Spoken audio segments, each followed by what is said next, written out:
सफल होना कौन नहीं चाहता, हर कोई अपनी लाइफ में एक सक्सेस अचीव करने के बाद लीडरशिप लेना चाहता है।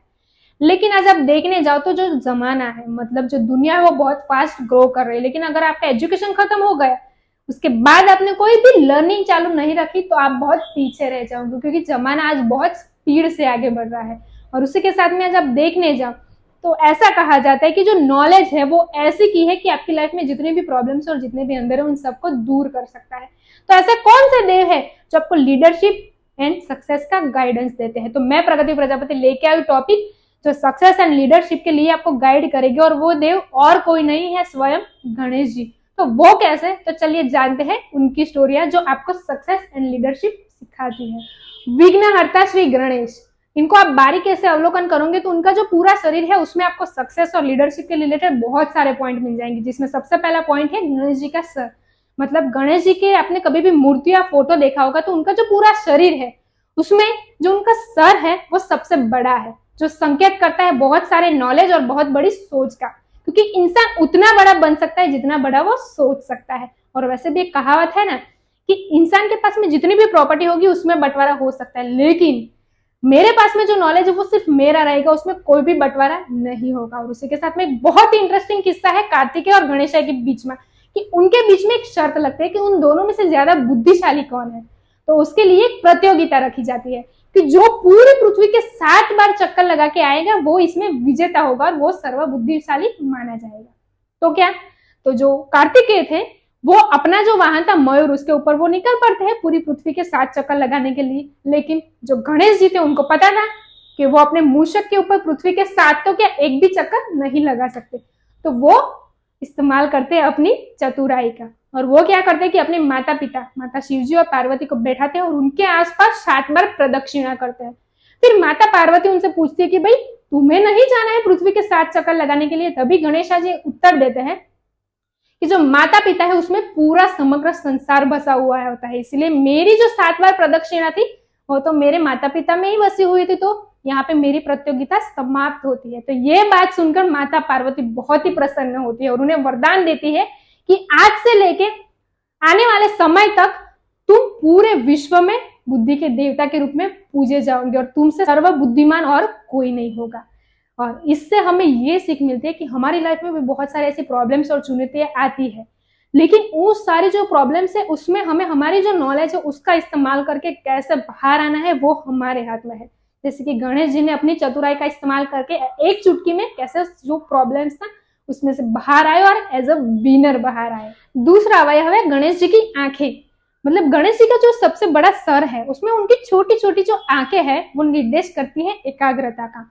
मतलब आप कोई भी काम एकाग्रता के साथ में करते हो तो सक्सेस आपको बाय प्रोडक्ट मिलती है। जैसे कि उसका बेस्ट एग्जांपल है अर्जुन। मतलब पांडव जब एक बार रात को बैठ के खाना खा रहे थे तो उनके जो रूम में जितने भी दिए थे वो सारे बुझ जाते हैं। तो अर्जुन ने ये नोटिस किया कि उनकी जो एकाग्रता के साथ में जो प्रैक्टिस थी उसकी वजह से उनका जो हाथ था अंधेरा होने के बावजूद उनका जो निवाला था वो मुंह तक ही जा रहा था। तो इसको नोटिस करने के बाद उन्होंने अपनी जो प्रैक्टिस थी वो एकाग्रता के साथ में चालू रखी और उसका बेस्ट रिजल्ट उनको मिलता है कि जो स्वयंवर था उसमें वो द्रौपदी को भी जीतते हैं और गुरु द्रोण की जो चिड़िया के आंख में तीर लगाने की प्रतियोगिता थी उसमें भी वो उत्तीर्ण होते हैं। तो ये बेस्ट एग्जांपल है कि आप एकाग्रता के साथ में कोई भी काम करते हो तो सक्सेस जो है वो आपको बहुत इजीली मिलती है। तीसरा अवयव है गणेश जी का पेट। अभी आप देखने जाओ तो जो हमारी लाइफ है वो चलती रहती है जिसमें सुख भी आता है और दुख भी आता है और ये दोनों ऐसे पहलू है जो हमारी लाइफ को बैलेंस में रखने के लिए बहुत जरूरी है। मतलब कि अगर दुख आता है तो उससे भागना नहीं है और सुख आता है तो हमें घमंड नहीं करना है। और आप देखने जाओ तो हमारी लाइफ में जितने भी अनुभव है अगर उसको हमने पचाना सीख लिया है तो हम एक अच्छी लीडरशिप की ओर अच्छे से जा सकते हैं। जैसे कि जो गणेश जी का बहुत बड़ा पेट है वो निर्देश करता है कि जितने भी अनुभव है चाहे वो अच्छे हो या बुरे हो उसको हजम करने की क्षमता हमारे अंदर होनी चाहिए। जैसे कि एक नीलेश नाम का लड़का है जो आईपीएस की प्रिपरेशन कर रहा है और उसके एग्जाम्स आती है उसके बाद उसके रिजल्ट्स आते हैं तो रिजल्ट्स आने के बाद उसे पता चलता है कि वो फेल हो गया। तो अभी उसके पास में 2 ऑप्शन थे। पहला ऑप्शन कि वो जो फेल हो गया है उसके ऊपर रोना धोना चालू रखे, अपने आप को कोसे औरों को कोसे और रोता रहे। और दूसरा ऑप्शन ये था कि उसको जो फेल्यूर मिली है उसको फेस करे और उसका जो अनुभव रहा है उसको हजम करने के बाद फिर से प्रिपरेशन चालू करे और फिर से एग्जाम दे। उसी तरह हमारी लाइफ में भी बहुत सारे ऐसे सिचुएशन आती है जिसमें हमारे पास ऑलवेज 2 ऑप्शन रहते हैं, लेकिन जो परिस्थितियां हो गई है वो तो हमारे हाथ में नहीं होती है, लेकिन हमारा जो अनुभव है उसको हम हजम करके दूसरी बार हम क्या बेटर परफॉर्मेंस दे सकते हैं ये हमारे हाथ में है, जो आपको ग्रेट लीडरशिप की ओर ले जाता है। चौथा अवयव है गणेश जी के कान। यानी कि आज आप देखने जाओ तो जो हमारी लाइफ है, बिजनेस है या जॉब है, कहीं ना कहीं जितने भी प्रॉब्लम्स होती है उसका मेन रीजन क्या है कि आज किसी को सुनना ही नहीं है कि लोग कहना क्या चाहते हैं, जिसकी वजह से सारी तकलीफें होती है। और आज आप देखने जाओ तो जो गणेश जी के बड़े बड़े कान हैं वो हमें यही निर्देश करते हैं कि सुनना तो सभी का चाहिए कि लोग कहना क्या चाहते हैं, लेकिन करना वही चाहिए जो हमारे लिए उचित हो। और उसके साथ में जो गणेश जी के बड़े बड़े कान है उसको सुपड़े जैसे कान बोले गए हैं। मतलब जो गांव है उसमें धान्य को साफ करने के लिए सुपड़ा का इस्तेमाल होता है, और ये सुपड़ा है वो क्या करता है कि जो कचरा है उसको आगे की ओर मतलब नीचे फेंकता है और अच्छा जो धान्य है उसको पीछे रखता है। उसी की तरह बातें सबकी सुने, लेकिन जो हमारे लिए यूजफुल हो उसको ही अपने तक रखे, बाकी बाहर निकाल दे।